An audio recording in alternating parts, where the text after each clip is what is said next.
Hey guys, welcome back to World Mechanics. Thank you guys for watching and subscribing to the channel. Today will be super helpful video if you have a BMW guys 6 or 7 series guys.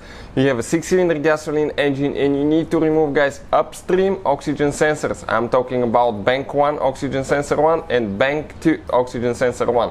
Stay with us, we'll explain where they're located and usually what needs to be done to actually access these oxygen sensors and how to remove and replace them. That will apply to multiple engines, but we will demonstrate on BMW E62 gasoline engine that can be found in BMW 3 Series, 5 Series, X3, X5, and in Europe it can be found on BMW 6 and 7 Series as well. Now, why we're making this video? Because many of you requested that information in the comment section below. That's why we're doing it guys, we answer to that, and if you have any problems, leave a comment below. When we have time, we'll try to make video for your specific problem. Another thing guys, if you need to buy new sensors, replacement parts, tools, anything like that, check out the links in the description of the video below guys. We'll share where we get all our parts and tools from guys. We do that for your convenience. Number 2 guys, every single car we get at the shop, we make at least 200 free repair videos. And we do that simply because our mission at the shop is to save you as much money as we can. All we need guys in return, please subscribe to the channel and like the video. That way we can keep providing this free information. Let us show you what we specifically have here. This is guys E62 gasoline engine. So in order to get to the oxygen sensors, okay, we'll need to remove the upper engine cover. You may have different designs, upper engine covers, but ours is just the push type. So you just grab it, firmly pull it up. It attaches only with 4 bushings to the upper valve cover. Perfect, you can see like that. Some may have the screw type where you have to remove screws to remove it, or bolts. With that being said guys, those are your connectors usually for the upstream oxygen sensor. This is bank 1 sensor 1, bank 2 sensor 1. What bank 1, bank 2 means?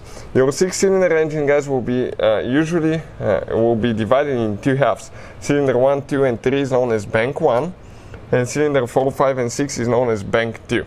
And each of those halves guys, they'll have their separate exhaust manifold. The computer will treat them as 2 different engines, so it can calculate things and it can actually adjust things more efficiently.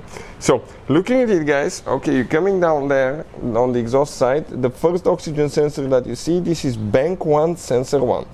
Now the second one usually will be hidden guys. The second oxygen sensor will be hidden. You'll have that plate and it will look kind of like that.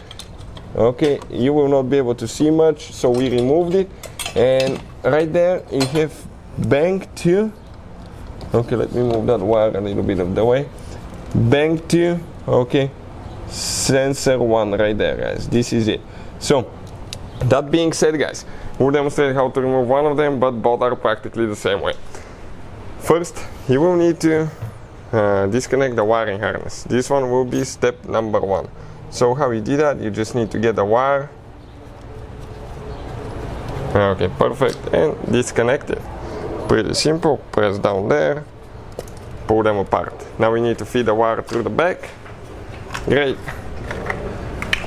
Come out. Now usually guys, at that point, your wire for oxygen sensor bank 1 sensor 1 will attach to that plate. I almost dropped it. To this plate right here. You have metal clips that attach the cable to that plate so it doesn't get on the exhaust, and you have another one right there. So make sure that you unplug them, so that way you can remove it. Next, you need to get an oxygen sensor socket. That's what it looks like guys, and this device is very inexpensive, but it makes your life so much easier guys, and I'll definitely recommend to check it out. So with that being said, okay, let us show you guys, okay, what you need to do. Get on top of the sensor, perfect. It goes through the wires, find that spot, get extension, and usually guys, you may even need a tool that big to remove them, because those things will be stuck. Believe me, those oxygen sensors sometimes will be really stuck. Now ours, we recently removed it, so we will not have that problem. Perfect. Now we just grab the sensor and you twist the sensor and the wire at the same time, and you start taking them off. Perfect. We're almost there. Now I want to share something very important guys. If you buy new sensors, go with original sensors. Due to the fact that we used aftermarket and we weren't so happy in the past, to be honest with you, due to the fact that they gave us increased fuel consumption. In addition guys, what happened, they didn't perform as good and eventually they quit working, got an engine light on again. So Since then I learned my mistake and I go with the original sensors because they're very important for the normal operation of the engine. If you need to buy some, we'll put the link in the description of the video below. Number 2 guys, we have a special video that explains how to test oxygen sensors. I'll recommend to check it out. Why to waste money on a new one when you can test yours? So we'll put the link in the description of the video below if you want to check this video out. Hopefully guys the video will be helpful. Thank you for watching and see you guys next time.